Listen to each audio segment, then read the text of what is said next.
평생을 아껴온 당신의 통장 잔고, 정말 그 돈을 위해 살았나요?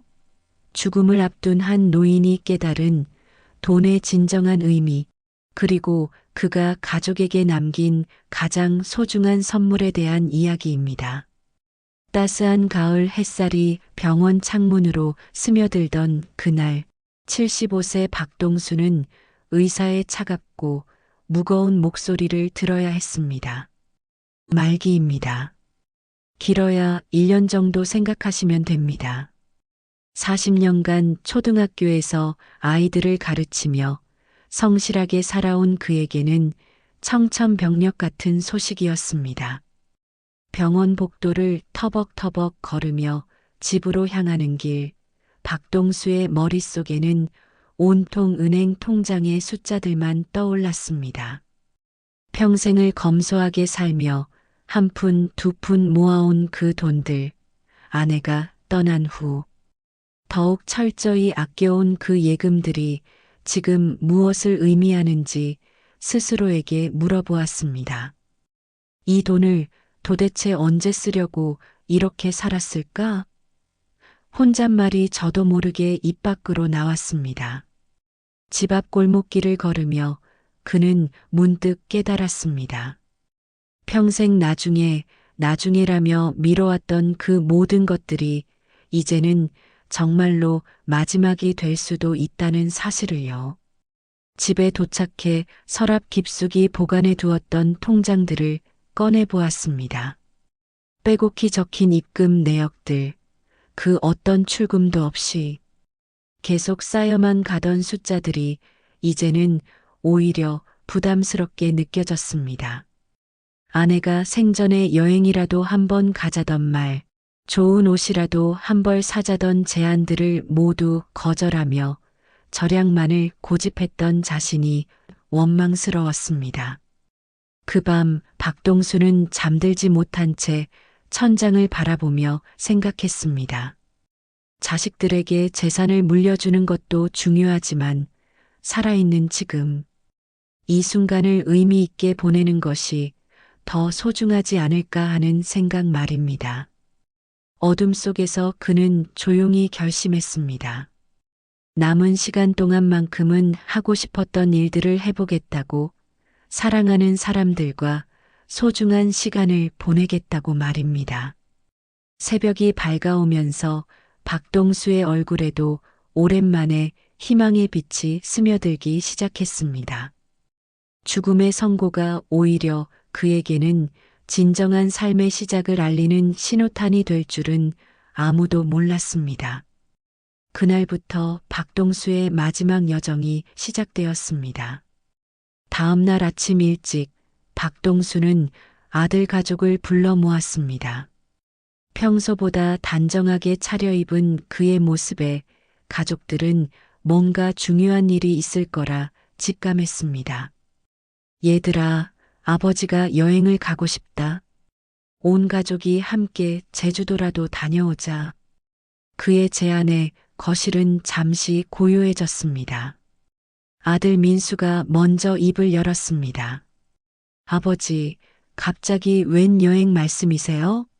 현수 결혼 자금도 모자라고 집 대출금도 남아있는데. 며느리 영희도 거들었습니다. 맞아요, 아버지. 그 돈은 아껴두셔야죠. 우리가 언제 어떻게 될지 모르잖아요. 박동수는 가족들의 현실적인 걱정을 이해했지만 동시에 답답함도 느꼈습니다.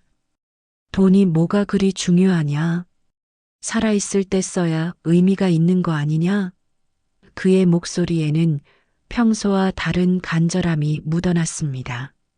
며느리 영희는 더욱 날선 반응을 보였습니다. 아버지는 좋으시겠지만 우리는 현실적으로 생각해야 해요. 현수가 군대 다녀와서 결혼할 때 집 마련하려면 얼마나 많은 돈이 필요한지 아세요? 그녀의 말에 아들 민수도 고개를 끄덕이며 동조했습니다. 그때 20살 손자 현수가 조용히 일어나 할아버지 곁으로 다가왔습니다. 할아버지, 저는 할아버지 뜻을 따르고 싶어요. 결혼 자금은 제가 벌어서 마련할게요. 그의 말에 부모는 놀란 표정을 지었고 박동수의 눈가에는 고마움의 눈물이 맺혔습니다. 현수야, 내가 뭘 안다고 그런 소리를. 영희가 아들을 나무라려 하자 박동수가 손을 들어 말을 막았습니다. 이 아이 말이 맞다. 젊은 세대는 젊은 세대 나름대로 살아갈 방법이 있을 거야. 가족회의는 결국 평행선을 그었습니다. 아들 부부는 끝까지 반대 입장을 고수했고 박동수는 실망한 마음을 감추지 못했습니다. 그날 저녁 혼자 남은 거실에서 그는 깊은 한숨을 내쉬며 생각했습니다.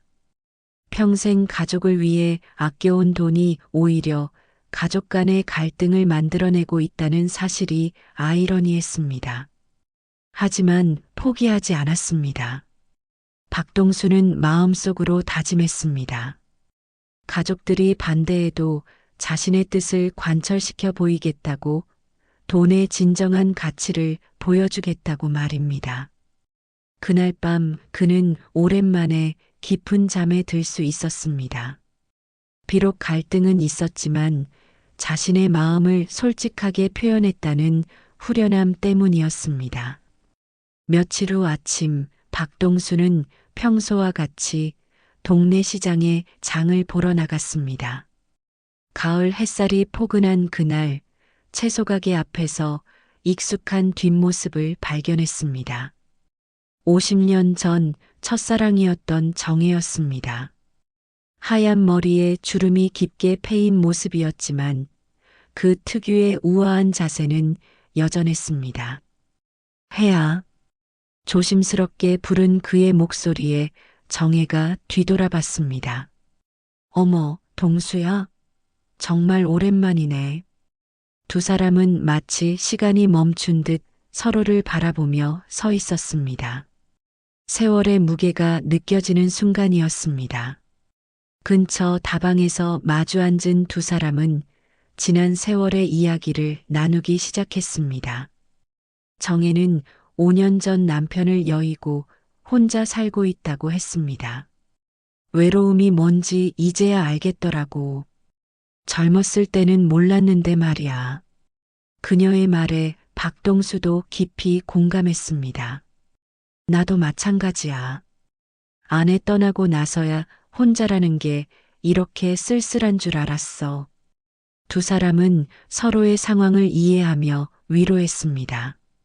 젊은 시절 이루지 못한 사랑이었지만 이제는 삶의 무게를 함께 나눌 수 있는 동반자가 필요한 나이가 되었습니다. 정혜는 박동수의 손을 바라보며 조심스럽게 물었습니다. 동수야, 너 요즘 어떻게 지내? 표정이 예전 같지 않아 보이는데. 박동수는 잠시 망설이다가 자신의 상황을 솔직하게 털어놓았습니다. 말기 진단을 받은 것, 가족과의 갈등, 그동안 미뤄왔던 모든 것들에 대한 후회까지. 정혜는 충격받은 표정으로 그의 이야기를 들었습니다. 그럼 이제라도 하고 싶은 거 다 해야지. 남은 시간이 소중한데 뭘 그렇게 아끼고만 살아? 그녀의 말에는 오랜 인생 경험에서 나온 지혜가 담겨 있었습니다. 그날부터 두 사람은 자주 만나기 시작했습니다. 함께 공원을 산책하고 영화를 보고 오랜만에 젊은 시절의 추억을 나누며 시간을 보냈습니다. 정혜와 함께 있으면 박동수는 다시 살아있음을 느낄 수 있었습니다. 그녀는 그에게 용기를 주었습니다. 이제라도 내가 원하는 대로 살아. 남들 눈치 보지 말고. 박동수는 정혜 덕분에 새로운 에너지를 얻었습니다. 죽음을 앞둔 절망감이 아니라 남은 시간을 의미 있게 보내고 싶다는 희망으로 바뀌었습니다. 첫사랑과의 재회가 그에게는 인생의 마지막 선물처럼 느껴졌습니다. 이제 그는 진짜로 살아보기로 결심했습니다. 정혜와의 만남이 계속되면서 박동수는 점점 변화하기 시작했습니다. 어느 날 그는 평생 신지 못했던 맞춤 구두를 주문하러 신발 가게에 갔습니다. 가장 좋은 가죽으로 편하게 만들어주세요. 가격을 듣고도 주저하지 않았습니다. 50만 원이 넘는 구두였지만 그에게는 이제 그만한 가치가 있었습니다. 이어서 양복점에도 들렀습니다. 아저씨 몸에 딱 맞는 좋은 양복 한 벌 만들어 드릴게요. 양복사의 말에 박동수는 고개를 끄덕였습니다. 평생 기성복만 입고 살았던 그였지만 이제는 자신을 위한 투자를 아끼지 않았습니다. 집에 돌아온 박동수는 아내가 생전에 좋아했던 화가의 그림을 찾아보기 시작했습니다. 인터넷을 검색해 보니 생각보다 비싼 가격이었지만 그는 주저하지 않고 구입했습니다. 여보, 미안해. 살아있을 때 사줬어야 했는데. 그림을 거실에 걸며 혼잣말로 중얼거렸습니다. 며칠 후 손자 현수에게는 최신 노트북을 선물했습니다. 할아버지, 이거 너무 비싼 거 아니에요? 놀라는 현수에게 박동수는 웃으며 말했습니다. 내가 공부할 때 쓰라고 사준 거야. 할아버지는 이제 돈 쓸 일이 별로 없으니까. 아들 부부는 처음에는 아버지의 변화를 이해하지 못했습니다. 아버지, 요즘 왜 이러세요? 돈을 물 쓰듯 하시네요. 영희의 불만 섞인 목소리에 박동수는 담담하게 대답했습니다. 내 돈 내가 쓰는데 뭐가 문제냐? 평생 아끼기만 했으니 이제 좀 써도 되지 않겠니? 하지만 시간이 지나면서 가족들은 아버지의 표정이 달라졌음을 느꼈습니다. 예전의 무기력하고 우울한 모습 대신 눈에 활기가 돌아왔습니다. 새로 산 옷을 입고 정혜와 나들이를 나가는 그의 뒷모습에서 오랜만에 젊음이 느껴졌습니다. 어느 날 저녁 민수가 아버지에게 조심스럽게 물었습니다. 아버지, 요즘 많이 밝아지셨네요. 박동수는 아들의 말에 빙긋 웃었습니다. 응, 살아있다는 걸 다시 느끼고 있어. 돈이라는 게 모아두기만 하면 뭐하니? 쓸 때 가치가 있는 거지. 그의 말에 가족들은 묘한 감정을 느꼈습니다. 처음에는 낭비라고 생각했던 아버지의 행동들이 사실은 그동안 잃어버렸던 삶의 기쁨을 되찾는 과정이었다는 것을 깨달았습니다. 비싼 옷과 구두, 그림과 선물들이 단순한 소비가 아니라 자신을 위한 마지막 선물이었던 것입니다. 박동수는 마침내 가족들을 설득해서 제주도 여행을 떠났습니다. 처음에는 마지못해 따라 나선 아들 부부였지만 아버지의 간절한 마음을 외면할 수는 없었습니다. 정혜도 함께 동행했습니다. 가족여행에 제가 끼어도 될까요? 정혜의 조심스러운 물음에 박동수는 단호하게 답했습니다. 당연하지.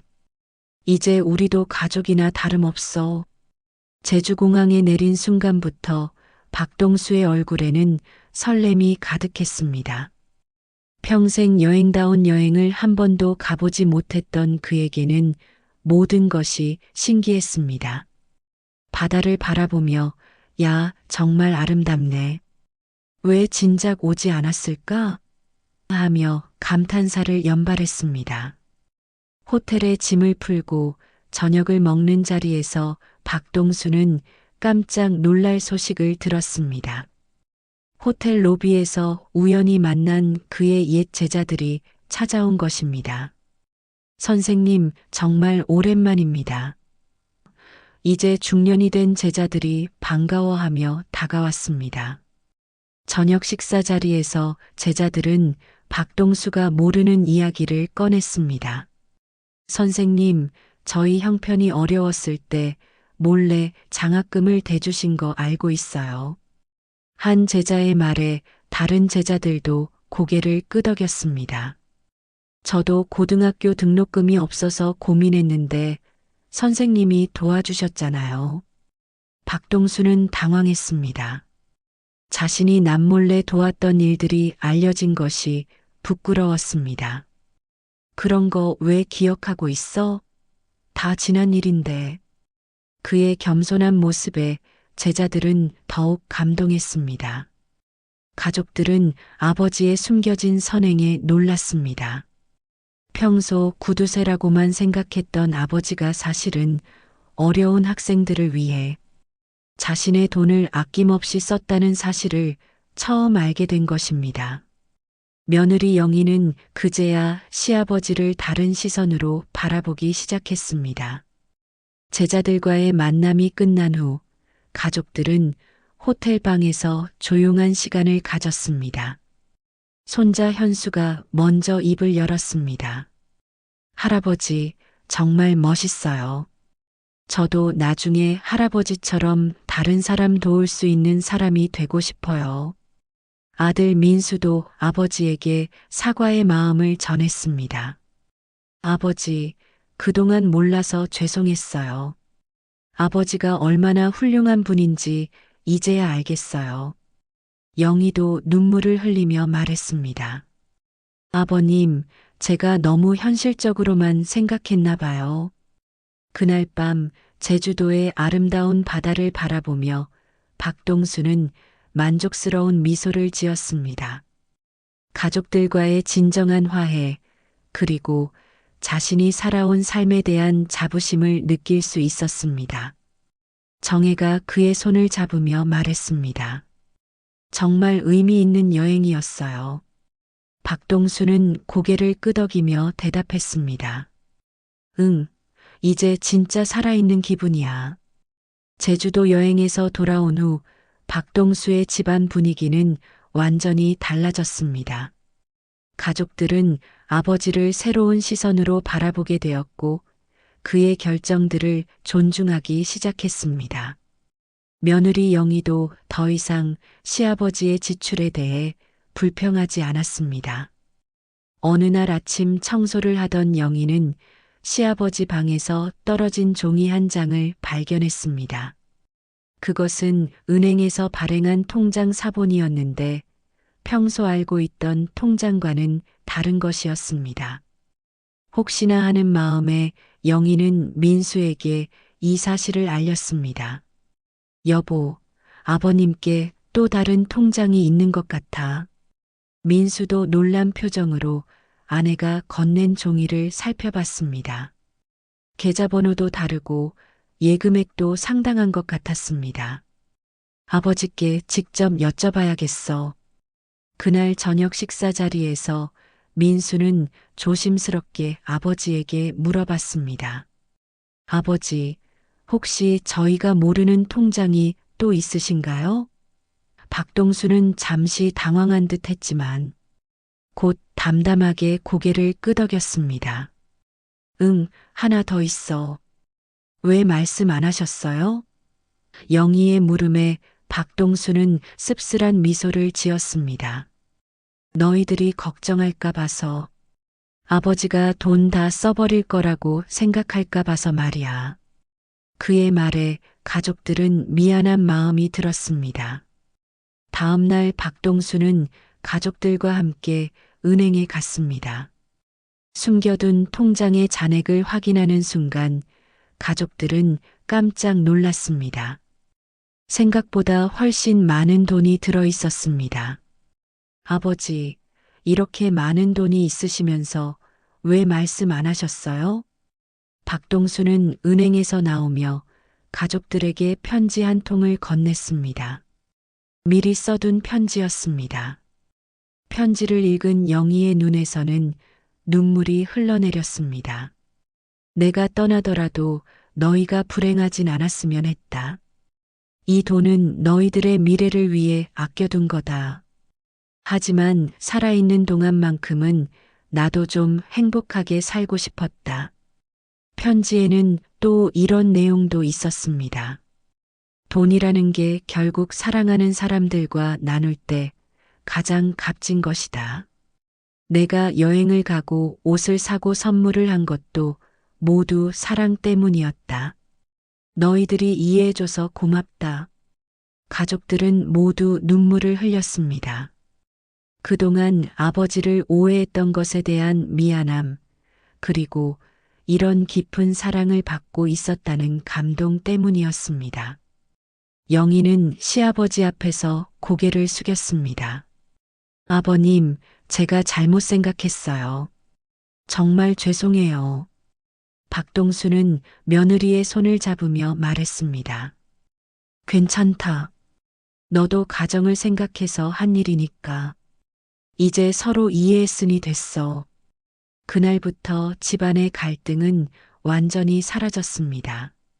가족들은 아버지의 남은 시간을 더욱 소중히 여기게 되었고, 박동수도 가족들의 사랑을 확신할 수 있었습니다.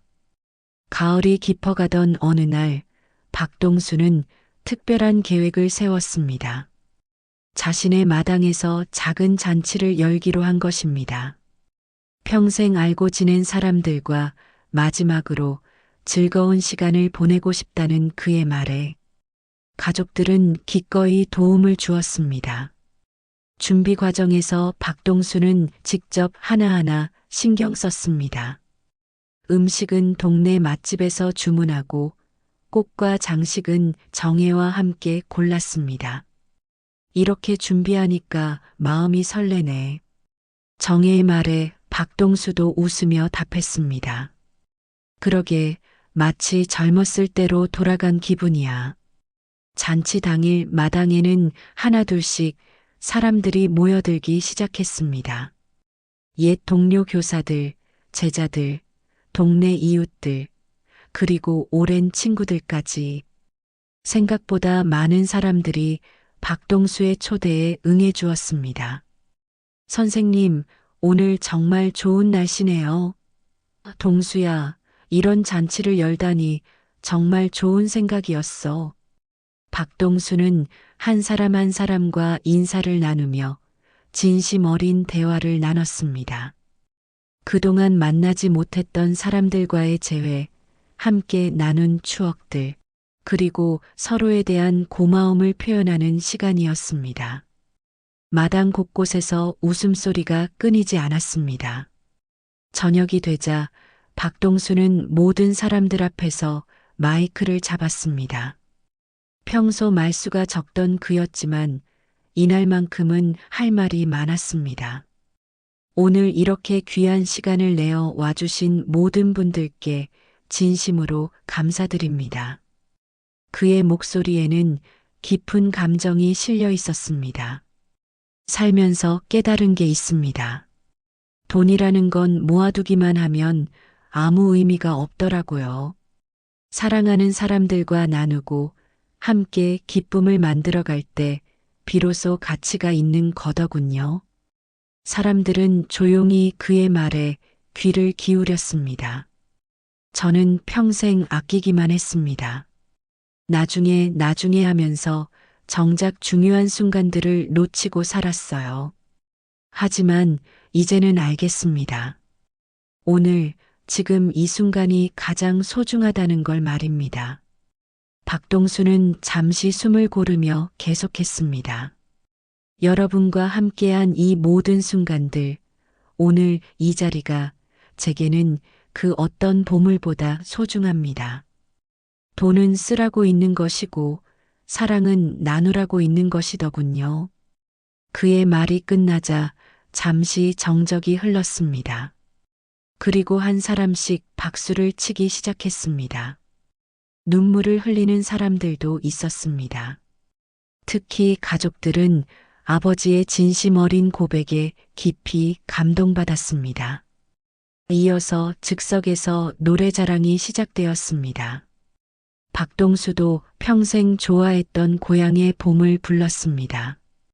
떨리는 목소리였지만 진심이 담긴 노래였습니다. 사람들은 함께 박수치며 화답했습니다. 밤이 깊어가도록 잔치는 계속되었습니다. 젊은 시절 이야기, 교직 생활의 추억, 그리고 서로에게 고마웠던 일들을 나누며 모두가 행복한 시간을 보냈습니다.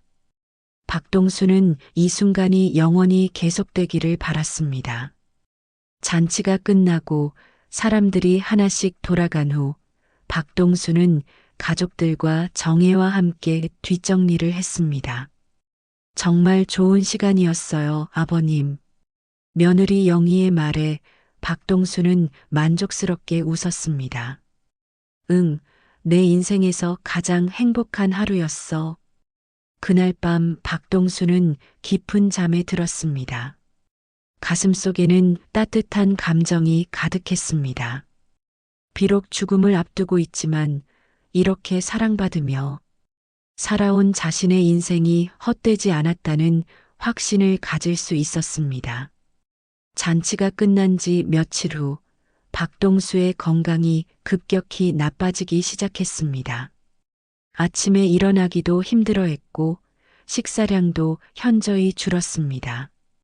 병원에서는 이제 정말 마지막 시간이 얼마 남지 않았다고 했습니다. 가족들은 번갈아가며 박동수를 돌봤습니다. 손자 현수는 학교를 마치자마자 집으로 달려와 할아버지 곁을 지켰습니다. 할아버지, 아프지 마세요. 어린 목소리에 담긴 간절함에 박동수는 손자의 머리를 쓰다듬으며 말했습니다. 괜찮다, 현수야. 할아버지는 행복해. 정혜도 매일같이 찾아와 박동수를 돌봤습니다. 함께 라디오 음악을 듣고 옛날 이야기를 나누며 조용한 시간을 보냈습니다. 동수야, 고마워. 덕분에 마지막에 좋은 사람을 만났어. 정혜의 말에 박동수는 미소로 답했습니다. 어느 날 박동수는 가족들을 불러 모았습니다. 마지막 당부를 하고 싶었습니다. 내가 떠나고 나면 남은 돈 일부는 지역 장학회와 복지관에 기부해라. 그게 내 마지막 소원이다. 가족들은 고개를 끄덕이며 아버지의 뜻을 따르겠다고 약속했습니다. 그리고 너희들도 돈에만 매여서 살지 마라. 사랑하는 사람들과 함께하는 시간이 가장 소중한 거야. 박동수의 말에 아들 민수는 눈물을 흘리며 대답했습니다. 네, 아버지. 꼭 기억하겠어요. 며느리 영희도 시아버지의 손을 잡으며 말했습니다. 아버님, 정말 많이 배웠어요. 아버님 덕분에 제가 얼마나 잘못 생각하고 있었는지 알게 됐어요. 박동수는 며느리를 향해 따뜻한 미소를 보냈습니다. 그날 밤 온 가족이 박동수의 침대 주위에 모여 앉았습니다. 정혜도 함께 자리했습니다. 박동수는 한 사람씩 바라보며 마지막 인사를 나눴습니다. 모두 고마웠어. 정말 행복한 마지막이었어. 새벽 무렵 박동수는 가족들의 품에서 조용히 눈을 감았습니다. 고요한 미소를 띤 그의 얼굴은 평화로워 보였습니다. 마지막 순간까지 사랑하는 사람들에게 둘러싸여 있어서 행복했습니다. 장례식에는 생각보다 많은 사람들이 참석했습니다. 동료 교사들, 제자들, 이웃들, 그리고 며칠 전 잔치에 왔던 모든 분들이 마지막 인사를 하러 왔습니다. 정말 좋은 분이셨어요. 마지막까지 우리에게 소중한 가르침을 주셨어요. 장례식이 끝난 후 가족들은 박동수의 뜻에 따라 남은 돈의 일부를 지역 장학회와 복지관에 기부했습니다. 기부할 때 가족들은 고 박동수 선생님의 뜻에 따라라는 문구를 넣었습니다. 그의 마지막 선행이었습니다. 집으로 돌아온 가족들은 박동수가 남긴 편지들을 다시 읽어봤습니다. 그 안에는 생전에 하지 못했던 마지막 말들이 적혀 있었습니다. 돈의 진정한 가치는 모으는 것이 아니라 사랑을 나누는 데 있다는 걸 너희들이 이해해줘서 고맙다. 마지막 1년이 내 인생에서 가장 의미 있는 시간이었다. 박동수가 떠난 후에도 그의 가르침은 가족들의 마음속에 깊이 남아 있었습니다. 돈보다 소중한 것들, 사랑과 나눔의 의미, 그리고 현재를 소중히 여기는 마음가짐까지. 그가 마지막에 보여준 삶의 태도는 모든 이들에게 깊은 울림을 남겼습니다. 진정한 부자란 많이 가진 자가 아니라 사랑을 아낌없이 나눌 줄 아는 자였습니다.